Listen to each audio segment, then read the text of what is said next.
PQ parallel EF, हमने क्या देखा? PQ पैरेलल EF, जब PQ पैरेलल EF हो गया यानी करस्पॉन्डिंग एंगल अब इक्वल आया तब हुआ था।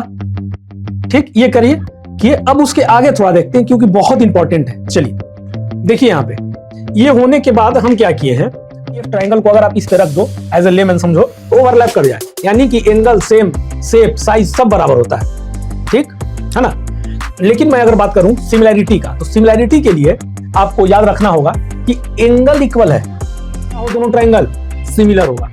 तो गिवन में क्या होना चाहिए, अब देखिए इसका डायग्राम, ABC और DEF, बीच में एक लाइन दिख रहा होगा। हेलो माय डियर स्टूडेंट्स, कैसे हैं आप लोग? उम्मीद करता हूं कि आप लोग बहुत अच्छे से होंगे और आपकी पढ़ाई बहुत अच्छे से चल रही होगी। स्टूडेंट, जैसे कि आपको पता है कि पिछले लेक्चर्स में हमने थ्योरम्स के बारे में देखा था, है ना, और उसी से थ्योरम्स के अलावा उससे रिलेटेड एक्सरसाइज 6.2 को हमने कंप्लीट किया था और एक आध क्वेश्चन, है ना, एक या दो क्वेश्चन आपको एज ए होमवर्क मिला था, यानी कि सेल्फ करने के लिए। तो ठीक है स्टूडेंट्स, चलिए अपने इस नए सेशन को आगे बढ़ाते हुए आज देखते हैं कि आज इस नए सेशन में हम लोग क्या सीखने वाले हैं। देखिए स्टूडेंट्स, इस जो चैप्टर है ना ट्रायंगल्स, इसमें थ्योरम थोड़ा ज्यादा है, तो थ्योरम से रिलेटेड क्वेश्चंस बहुत हैं, तो उसके लिए पहले थ्योरम्स को हमें गेट टू हार्ट, यानी कि एक थ्योरम को थोड़ा समय दे करके देखेंगे। उसके बाद अगर थ्योरम्स अच्छे से हमारा कंप्लीट होगा, याद रहेगा, तो हम लोग इजिली उसका न्यूमेरिकल्स यानी कि questions related to theorems we can solve. तो स्टूडेंट्स चलिए बिना देर किए हुए आज हम लोग स्टार्ट करते हैं क्राइटेरिया ऑफ सिमिलर ट्रायंगल्स। मतलब क्या क्राइटेरिया है सिमिलर ट्रायंगल्स के लिए, है ना। तो देखिए आपका टॉपिक है criteria for similarity of triangles, वही चीज। तो इसमें क्या है, जैसे कि आप वेरी फर्स्ट लेक्चर मेरा याद कीजिए कि हमने आपको बताया था कि क्लास 9th में आप क्या सीख के आए थे, कांग्रुएंसी के बारे में, है ना। किस किस प्रॉपर्टी से आप किसी भी दो ट्रायंगल को, है ना, क्या करते थे, कांग्रुएंट प्रूफ करते थे। और जब कांग्रुएंट प्रूफ होता था तो किस रूल के तहत प्रूफ होता था वो लिख करके बाकी उसका साइड से एंगल उसको इक्वल करते थे। ठीक, ये सब हमने देखा है। तो अब हम एक बार फिर से उसको रिकॉल करते हैं स्टूडेंट और समझते हैं। याद कीजिएगा वेरी फर्स्ट लेक्चर में मैंने बताया था एक प्रॉपर्टी कि all congruent figures are similar figures. ठीक, क्यों कांग्रुएंसी में दो प्रॉपर्टी होना जरूरी था, है ना, और सिमिलर में एक प्रॉपर्टी। ठीक, तो जैसे कि आपको पता है सेम शेप, एंगल, है ना, इसके बारे में हमने डिस्कस किया था। तो ये बताइए कि all congruent figures are similar, क्या इसका वाइस वर्सा पॉसिबल है? पहला स्टेटमेंट है मेरा कि all congruent figures are similar, तो ये तो सही है, बट इसका वाइस वर्सा सही है? नहीं, इसका वाइस वर्सा क्या है कि all similar figures need not to be congruent. All congruent figures are similar figures, but all similar figures are need not to be congruent. याद है आपको? चलिए, तो अब देखिए दो फिगर आपको दिख रहा होगा ट्रायंगल का, है ना। तो दो ट्रायंगल जो आपको दिख रहा है स्टूडेंट, ABCDEF, अगर वो दो ट्रायंगल कांग्रुएंट होता हो, अगर वो दो ट्रायंगल क्या होगा, कांग्रुएंट होगा, तो क्या होता है, कांग्रुएंसी के लिए एंगल शेप इक्वल, है ना। एंगल जो होता है सेम एंगल और उसके जो शेप होते हैं, दो प्रॉपर्टी हमने देखा था उसके बारे में। ठीक, बट यहां पे हम लोग देखेंगे सिमिलैरिटी के थ्रू। ठीक है, तो पहले हम लोग सिमिलैरिटी को समझ लेते हैं। और कांग्रुएंसी को तो आपको मैंने कांग्रुएंट ट्रायंगल्स के बारे में बताया है ना, उसमें एक बार रिकॉल कर लेंगे। तो देखिए ABCDEF, कांग्रुएंट का मतलब क्या होता था कि जैसे DEF ट्रायंगल को अगर आप इस पे रख दो एज ए लेमैन समझो तो ओवरलैप कर जाए, यानी कि एंगल सेम, शेप, साइज सब बराबर होता है। ठीक है ना। लेकिन मैं अगर बात करूं सिमिलैरिटी का, तो सिमिलैरिटी के लिए आपको याद रखना होगा कि एंगल इक्वल है, ठीक, साइड्स आर इन प्रोपोर्शन। जैसे एंगल इक्वल, ये एंगल इसके इक्वल, ये एंगल इसके इक्वल, ये एंगल इसके इक्वल, ठीक, तीन ही एंगल है ना, ठीक है। तो और दूसरा में क्या है, देखिए दूसरा में है साइड्स का जो साइड्स का रेशियो जो है, साइड्स आर इन प्रोपोर्शन, यानी कि या साइड्स जो है वो सेम रेशियो में हो, ठीक। तो एक ये हो गया और एक दूसरा ये हो गया। तो यानी कि अगर मैं कहूं A B upon D E, है ना, फिर B C upon E F, ये दो कर दीजिए है दो बार, A C upon D F, ठीक। रेशियो इक्वल होना चाहिए। इस देखिए एंगल्स का मतलब क्या हुआ, पहले इसको समझ लीजिए। तो यहां पे आप लिखेंगे angle A is equal to angle D हो जाएगा स्टूडेंट, ठीक है। फिर यहां लिखेंगे angle B is equal to क्या हो जाएगा, एंगल ई। फिर क्या लिखेंगे, angle C is equal to angle F. क्यों? क्योंकि सिमिलर ट्राइंगल्स है, और सिमिलर ट्राइंगल्स आप किसी को अगर कह रहे हैं तो इसका मतलब यह है कि वो सिमिलर क्या किस कंडीशन पर होता है, तो एंगल इक्वल हो और उसका साइड्स का रेशियो इक्वल हो या इन प्रोपोर्शन में हो। प्रोपोर्शन का मतलब भी वही होता है, ठीक है। तो ये हो गया एंगल इक्वल। अब हम दूसरा बात करते हैं आपसे कि साइड्स आर इन प्रोपोर्शन का मतलब क्या है। तो देखिए A B upon D E, A B upon D E student is equal to क्या होना चाहिए, A C upon D F, A C upon D F is equal to क्या होना चाहिए, B C upon E F. Are you getting my point? ये होता है similarity के लिए, ठीक। इतना तो समझ में आया आपको? ये सब रिकॉल कर रहे, ये सब पढ़ाया हुआ आपको। तो जो भी नए बच्चे जुड़े हो, this is my heartly request you to all कि आप जाइए, link is given in description box, और जो पहला लेक्चर है वहां से स्टार्ट कीजिए। तो ये चीजें आपको अच्छे से समझ में आएगी क्लियरिटी के साथ। Then you will be able to solve the problems related to this type of theorems. Okay, चलिए। तो अब देखिए ये सब चीजें हमने समझ लिया। अब देखिए क्लास 9th में याद कीजिए स्टूडेंट कि कॉन्ग्रुएंसी प्रूव करते थे कि ये ट्राइंगल जो है, जैसे ये दोनों ट्राइंगल को ही लीजिए, ये कॉन्ग्रुएंट है। तो कैसे बोलते थे कि हम कॉन्ग्रुएंट है? कोई रूल होता था? तब बोलोगे यस सर। कौन कौन रूल? तो देखिए पहला S S S, side side side. दूसरा ए या ट्रिपल ए कह दीजिए उसको, है ना। तीसरा साइड साइड साइड हो गया, एंगल एंगल एंगल या डबल एंगल। नहीं ए एस है ना ये। एक मिनट, दो एंगल जब इक्वल होगा तो तीसरा तो हो ही जाएगा, ठीक। फिर आ गया आपका S A S, side angle side. Fourth क्या हो गया, A S A, angle side angle. Fifth क्या हो गया, आर एच एस। ठीक है स्टूडेंट्स, समझ में आया आपको?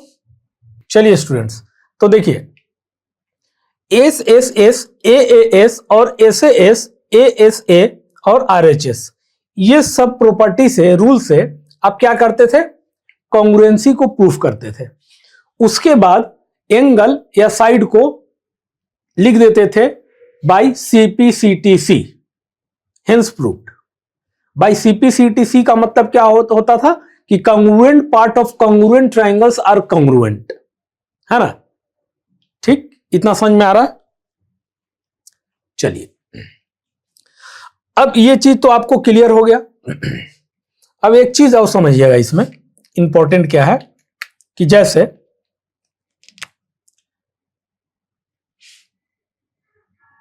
ये एक ट्रायंगल हो गया और स्टूडेंट एक ये ट्रायंगल हो गया, और ये दोनों सिमिलर हो, अगर ए बी सी और ये हो गया आपका डी ई एफ। तो अगर सिमिलर है तो ये मान लीजिए 2 सेंटीमीटर है, ये 4 सेंटीमीटर, ये हो गया आपका 3 सेंटीमीटर, ये हो गया 6 सेंटीमीटर, 2 3 4, ये 4 सेंटीमीटर, तो ये क्या हो जाएगा? आप बोलोगे सर 8 सेंटीमीटर। क्यों? क्योंकि आपको पता है कि सिमिलैरिटी के लिए रेशियो जो होना चाहिए वो इक्वल होना चाहिए, यानी कि A B upon D is equal to A C upon D F is equal to B C upon E F. अब स्टूडेंट सबका वैल्यू रखिए, A B upon D, A B क्या है 2/4, आप इससे रिलेटेड न्यूमेरिकल्स किए थे ना, 4/8, 3/6, 2 2 2 इज इक्वल टू 1/2 आ रहा ना, रेशियो इक्वल होता है सिमिलैरिटी के लिए। तो ये एक ओवरव्यू आपको रिकॉल करवाया मैं। तो ये सारी चीजें हमने देखा कि सिमिलैरिटी के लिए एंगल, और दूसरा चीज क्या होता था कि देखिए यहां पे जैसे ये स्टूडेंट, ये एक एंगल हुआ, मान लो कि इसको हम 30 डिग्री कह दें, इसको हम कह दें 50 डिग्री, नहीं 50 नहीं 75 कह दें, और इसको कह देते हैं 45, ये 45, तो ये कितना होगा?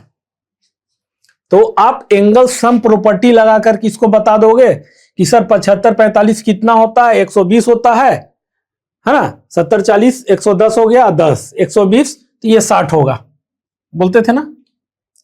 तो अगर किसी भी ट्रायंगल का जो सिमिलर है उसका दो एंगल, अगर कोई भी ट्रायंगल हो, अगर दो एंगल इक्वल होगा, उस सिमिलर को अभी आप भूल जाइए, दो ट्रायंगल है, ठीक, दो एंगल इक्वल हो, मान लीजिए 75, ये भी 75 हो और ये 45 हो, है ना। तो एक चीज बताइएगा, तीसरा एंगल आपस में अपने आप इक्वल हो जाएगा? तो आप बोलोगे यस सर। तो ये कैसे पता चला कि जब किसी भी ट्रायंगल का, दो ट्रायंगल का दो एंगल इक्वल हो गया तो तीसरा एंगल अपने आप इक्वल हो जाएगा? तो आप कहोगे सर एंगल सम प्रॉपर्टी आप लगा दो, जैसे एबीसी में आप लगाओगे एंगल सम प्रॉपर्टी, तो angle A B angle C 180 होता है, तो एंगल सी कितना हो जाएगा? 120, 180 माइनस 75 प्लस 45, यानी कि 180 माइनस 120 60, ये 60 हो गया एंगल सम प्रॉपर्टी से, ठीक। यही प्रॉपर्टी तो इसमें भी लगाओगे ना, तो जब ये दोनों सेम हो गया एंगल, तो तीसरा अपने आप सेम होगा कि नहीं होगा? और ये कहां से आया होगा? एंगल सम प्रॉपर्टी से ही तो आया होगा ना, कि जब किसी भी ट्रायंगल का दो साइड आपस में, दो ट्रायंगल का दो साइड आपस में, सॉरी दो एंगल आपस में इक्वल हो जाता है, तो तीसरा अपने आप हो जाएगा। क्यों? क्योंकि ये एंगल सम प्रॉपर्टी आपको पता है, इस बेसिस पे आप ये बोल रहे हैं, है ना। चलिए, तो ये चीज आपका क्लियर हुआ। अब हम लोग बात करते हैं सिमिलैरिटी का, उससे आगे हम लोग देखेंगे अब थ्योरम्स को। चलिए स्टूडेंट्स, अब थ्योरम्स को देखते हैं इसके। पढ़िए थ्योरम क्या कहता है। देखिए, if in two triangles corresponding angles are equal, then corresponding sides are in the same ratio and hence the two triangles are similar. तो स्टूडेंट पहले पढ़िए स्टेटमेंट एक बार फिर से थ्योरम को। इफ इन टू ट्रायंगल्स, अब आपने एक पढ़ लिया, अब ब्रेक करके पढ़िए उसको। इफ इन टू ट्रायंगल्स, अगर दो ट्रायंगल्स है मान लेते हैं, तो कह रहा है कि corresponding angles are equal, तो corresponding एंगल क्या होगा? इक्वल होगा। देन तब corresponding sides are in the same ratio, इसके कारण उसका corresponding साइड भी क्या होगा? और in the same ratio, same ratio में होगा। और जब साइड सेम रेशियो में होगा, है ना, और एंगल इक्वल होगा, तो वो दोनों ट्रायंगल जो है वो क्या होगा? सिमिलर होगा। यानी कि क्या प्रूफ करना है, आप थोड़ा सोच के बताओ कि सिमिलर प्रूफ करना है, ठीक। सिमिलर प्रूफ कब होगा? जब एंगल और साइड्स का रेशियो इक्वल, ठीक है, इतना समझ में आ रहा है आपको। लेकिन क्वेश्चन में इफ इन टू ट्रायंगल्स में corresponding एंगल्स आर इक्वल, ये दिया हुआ है, गिवन है, याद रखिएगा। जब करस्पॉन्डिंग एंगल्स आर इक्वल है तब करस्पॉन्डिंग साइड जो है वो सेम रेशियो में है। तो करस्पॉन्डिंग साइड सेम रेशियो में है तब, है ना, उसके बाद फिर जब ऐसा हो तो क्या हो, दोनों ट्रायंगल सिमिलर होगा। तो गिवन में क्या होना चाहिए, अब देखिए इसका डायग्राम, ABC और DEF बीच में एक लाइन दिख रहा होगा, है ना। चलिए अब आगे इसको समझते हैं अच्छे से। आइए देखिए, ये एक ट्रायंगल ABC है, एक ट्रायंगल DEF है। तो स्टूडेंट आपको लग रहा होगा कि सर ये PQ क्या है, वो आगे पता चलेगा, व्हाई आई डिड दिस, है ना। तो पहले तो आप क्या करोगे, ये दो ट्रायंगल को देखो, गिवन में क्या है, स्टेटमेंट फिर से पढ़ लो अगर नहीं समझ में आ रहा है तो। If in two triangles corresponding angles are equal, corresponding angle क्या है, दोनों ट्रायंगल में इक्वल, करस्पॉन्डिंग एंगल इक्वल है। हम ABC और DEF की बात कर रहे हैं, ये मेरा आगे का काम है, इसको नहीं देखना कि DPQ चले जाना आप, है ना, DEF you will have to see, DPQ नहीं जाना आपको। तो तब करस्पॉन्डिंग साइड जो होगा वो सेम रेशियो में होगा, और जब ऐसा होगा तो वो क्या होगा, सिमिलर ट्रायंगल्स होगा। मींस प्रूफ क्या करना है, साइड्स का रेशियो सिमिलर ट्रायंगल। गिवन में क्या है, टू ट्रायंगल्स है तो करस्पॉन्डिंग एंगल्स आर इक्वल। तो यहां पे मैं गिवन में क्या लिखूंगा बताओ, तो आप कहोगे कि सर आप लिख दो यहां पे कुछ और नहीं, angle A corresponding angles are equal कर रहा है, angle A is equal to angle D, very good. Angle B is equal to आप लिख दो angle E, and angle C is equal to लिख दो angle F. This is the given, ये हो गया। अब स्टूडेंट टू प्रूफ, क्या प्रूफ करना, वही तो बताया कि जब दो ट्रायंगल में एंगल इक्वल है तब करस्पॉन्डिंग साइड्स का रेशियो सेम है, और जब ऐसा है तो वो दोनों ट्रायंगल क्या है, सिमिलर है। ठीक, तो साइड्स का ratio AB upon DE is equal to AC upon DF, AC upon DF is equal to BC upon EF, BC upon EF। ठीक है, तो और जब ये ऐसा हो तो क्या हो, ABC ट्रायंगल जो हो DEF के क्या हो, सिमिलर होगा, ABC DEF के पूरा का सिमिलर होगा। तो आप कहोगे सर ये साइन क्या है, देखो स्टूडेंट कॉन्ग्रुएंट का साइन कैसे होता था, इक्वल टू के ऊपर, तो ये होता था कॉन्ग्रुएंट का। बट जब सिमिलर की बात होगी तो सिर्फ एक, ये टेढ़ा एरो, बैक्टीरिया जैसा कुछ, है ना। चलिए, तो ये ABC similar to triangle DEF, triangle ABC similar to DEF, ये हो गया आपका टू प्रूफ। क्या प्रूफ करना आपको, अब देखते हैं इसका प्रूफ क्या है। देखिए स्टूडेंट, जब ये चीज आप समझ गए ना, गिवन क्या है और आपको क्या प्रूफ करना है, तो प्रूफ क्या है, प्रूफ कैसे करना है वो आपको आसानी से समझ में आएगा।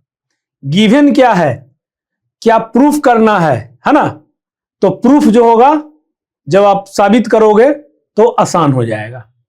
ये चीजें समझ में आ गई आपको। अब देखिए ट्रायंगल हम ABC और DPQ की बात करेंगे। आप कहोगे सर PQ क्यों किए थे, देखिए स्टूडेंट ABC एक ट्रायंगल है, DEF है, हमें ABC सिमिलर करना है DEF के, और AB upon DE is equal to AC upon DF is equal to BC upon EF equal ratio sides का प्रूफ करना है ये। ठीक, तो अब बताइए आप, यहां पे PQ हमने क्या किया है, अपने तरफ से एक लाइन ड्रॉ किया है, तो ऐसे ही लाइन ड्रॉ कर दें क्या, कहीं से भी नहीं। तो ये आपको करना है कि AB साइज के बराबर का आप एक DQ पॉइंट बनाएंगे और AC साइज का DQ एक लाइन बनाएंगे, और जहां से ये दोनों बनेगा उस पॉइंट को आप कनेक्ट कर देंगे, यानी कि P2Q। तो अब देखिए ये तो हुआ आपका टू प्रूफ। अब आते हैं हम कंस्ट्रक्शन में, हमने क्या कंस्ट्रक्ट किया है, क्योंकि ये थ्योरम्स में हमें एक्स्ट्रा कंस्ट्रक्ट करना है, तब हम अपने थ्योरम्स को प्रूफ कर पाएंगे।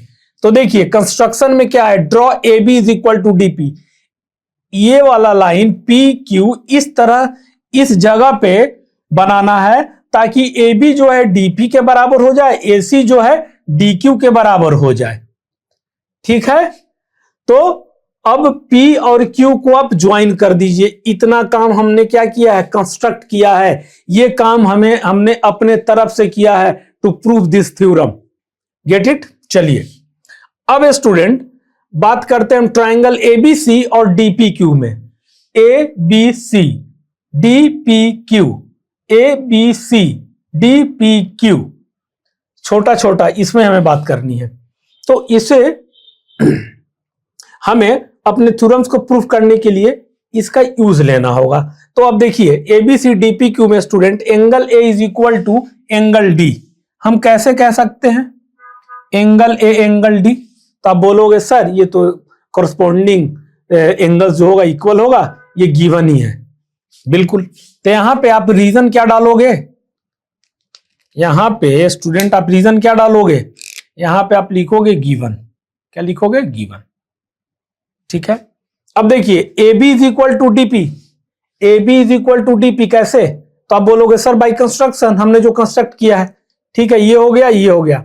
अब AC is equal to DQ, AC is equal to DQ, ये भी कैसे? ड्यू टू कंस्ट्रक्शन, क्योंकि कंस्ट्रक्शन हमने जो किया है वो इस तरह से किया ही है कि AB DP के बराबर हो जाए और AC DQ के बराबर हो जाए। Are you getting my point? ठीक है, समझ में आया? तो देखिए स्टूडेंट अब ये तीनों चीज हमें मिल गया। Angle AD, angle A is equal to angle D, AB is equal to DP, AC is equal to DQ, ये हमें मिल गया। तो अब हम क्या कह सकते हैं कि ट्राइंगल ABC कॉन्ग्रुएंट है, ट्राइंगल ABC कॉन्ग्रुएंट है ट्राइंगल DPQ के।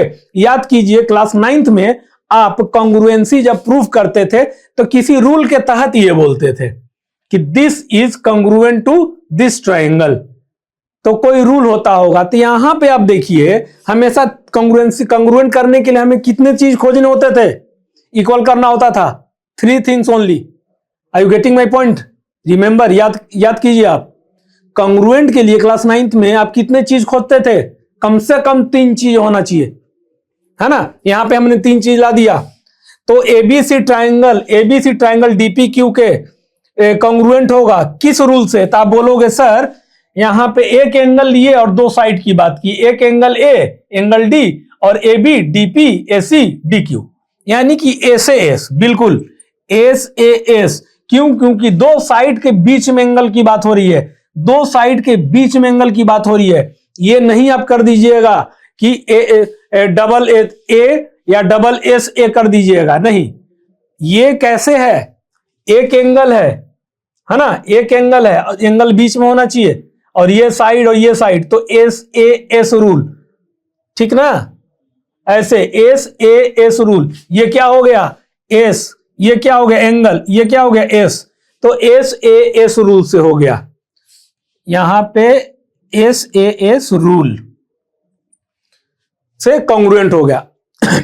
अब जब स्टूडेंट ABC कॉन्ग्रुएंट हो गया DPQ के, तो अब बताइए मैं कह दूं कि एंगल B एंगल E के बराबर है? Sorry, angle B is equal to angle P के बराबर है। जब ABC कॉन्ग्रुएंट हो गया DPQ के, तो मैं कह दूं इसके बाद कि angle B is equal to angle P and angle C is equal to angle Q। तो यहां पे यही लिखा हूं, angle B is equal to angle P and angle C is equal to angle Q। तो ये कैसे बोल पाया मैं? ये तो कॉन्ग्रुएंट हुआ, लेकिन ये कैसे बोला, ये बताओ आप।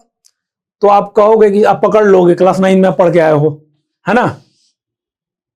है, ध्यान में हो आपको, तो आप पकड़ लोगे कि सर ये चीज तो हम लोग by CPCTC, congruent part of congruent triangles are congruent, या corresponding part of congruent triangles are congruent, इस तरह से, इस रूल से हम लोग बोलते थे जब कॉन्ग्रुएंट हो गया तो बाई CPCTC करके उसके एंगल को इक्वल कर दो आप, या उसके बचे हुए साइड्स को इक्वल कर दो साइड्स के, होता था। अब student angle B angle P के बराबर हो गया, और देखिए यहां पे एंगल B एंगल E के है, गिवन में angle B is equal to angle E है, angle C is equal to angle F है, और हमने क्या प्रूफ किया, angle B is equal to angle P और angle C is equal to angle Q। तो यहां से भी देखो angle B is equal to angle E है ना, angle B is equal to angle P है यहाँ, तो एंगल B का जो वैल्यू है एंगल P यहां रख दो, तो angle P is equal to angle E आ जाएगा।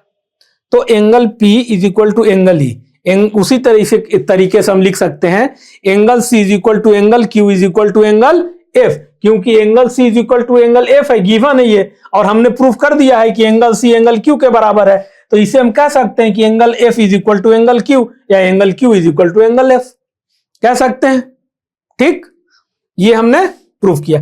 अब बताइए स्टूडेंट, जब मैं कह दूं कि angle P is equal to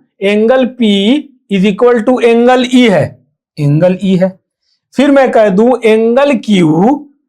angle Q is equal to angle F है, ये कब हो सकता है ऐसा?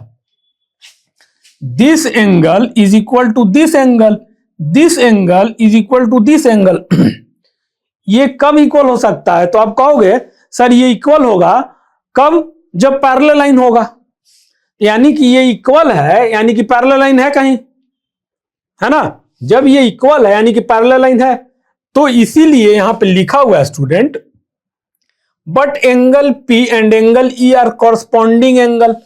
तो इसलिए एंगल P और एंगल E जो है, एंगल Q और एंगल F जो है, वो क्या है? कॉरस्पॉन्डिंग है। और कॉरस्पॉन्डिंग एंगल कहां होता है? जहां पैरेलल लाइन होगा।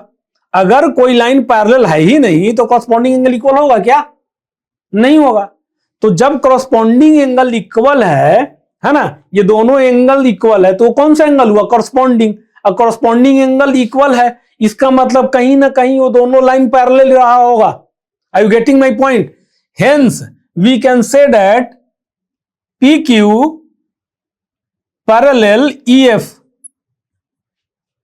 ठीक, ये चीज समझ में आ गया आपको? चलिए स्टूडेंट्स आगे देखते हैं। देखिए PQ पैरेलल EF, हमने क्या देखा? PQ पैरेलल EF, जब PQ पैरेलल EF हो गया यानी कॉरस्पॉन्डिंग एंगल अब इक्वल आया, तब हुआ था। ठीक, ये करिए कि अब उसके आगे थोड़ा देखते हैं क्योंकि बहुत इंपॉर्टेंट है। चलिए देखिए यहां पे ये होने के बाद हम क्या किए हैं, अब हम ट्राइंगल DEF की बात करते हैं। ट्राइंगल DEF कहां है बताओ? DEF, triangle DEF। ठीक, PQ parallel EF, PQ parallel EF, तो PQ पैरेलल जब EF हो गया स्टूडेंट, तो हम क्या कह सकते हैं? DP upon DE। DP कहां है? DP upon DE is equal to DQ upon DF। DP upon DE is equal to DQ upon DF लिख सकते हैं।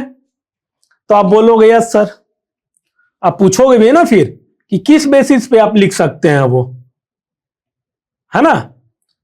तो मैं आपको याद दिलाऊं, मैं ये पैरेलल लाइन जब स्टूडेंट प्रूफ कर दिया, मतलब ये मैं बता दिया कि PQ पैरेलल EF है, तो याद कीजिए जब पैरेलल हम प्रूफ करते थे, है ना, तो क्या होता था? उसका साइड्स का रेशियो इक्वल, यानी कि अगर आपको याद है तो मैं आपसे पूछूं BPT के बारे में, बेसिक प्रोपोर्शनलिटी थ्योरम, बोलिए याद है ना कि जब पैरेलल लाइन गिवन है तो हम ये कह सकते हैं, इससे हम रिलेटेड न्यूमेरिकल्स भी किए हैं, तो भाई BPT आप ये कह सकते हो, कहो कि नहीं? ठीक है, अब चलिए, अब DP upon D is equal to DQ upon DF जब हो गया, तो एक चीज बताइए, अगर मैं लिख दूं AB upon D is equal to AC upon DF, तो आप पूछोगे फिर से कि सर ये कैसे हुआ? तो देखिए student, DP upon D is equal to DQ upon DF, तो DP के जगह पे हम AB लिख सकते हैं। आप पूछोगे क्यों? तो देखिए DP कहां है? DP is equal to AB। By construction हमने क्या किया था? उसी तरह से कंस्ट्रक्ट किया था कि DP AB के बराबर हो जाए, तो DP AB के बराबर हमने तो कंस्ट्रक्ट किया था बाई कंस्ट्रक्शन, और DQ के जगह पे हम AC लिख सकते हैं। क्यों? क्योंकि बाई कंस्ट्रक्शन ही ऐसा हमने कंस्ट्रक्ट किया था कि जो AC हो वो DQ के इक्वल हो जाए। इस तरह से DP और DQ को हमने ड्रॉ किया था बाई कंस्ट्रक्शन। ये प्रॉपर्टीज हो गया। ठीक है स्टूडेंट, अब जब ये हो गया तो हम सिमिलरली क्या कह सकते हैं? अब बताइए, जब ये हो गया तो इसके बाद हम क्या लिख दें? कह दें कि D A B upon D is equal to A C upon D F. जब दोनों का साइड्स का रेशियो तीसरा हो जाएगा, A B upon D is equal to A C upon D F is equal to क्या हो जाएगा, B C upon B F कहां है, B C upon E F, B C upon E F हो जाएगा ना। सिमिलरली इसके वजह से होगा कि नहीं होगा, अब बोलोगे यस सर हो जाएगा, ठीक है। और जब ये हो गया तो हम क्या कह सकते हैं, बताइए हमें क्या प्रूफ करना था, तो हम कह सकते हैं ना triangle ABC similar to triangle DEF, so we can say that triangle ABC है ना, ABC similar to triangle DEF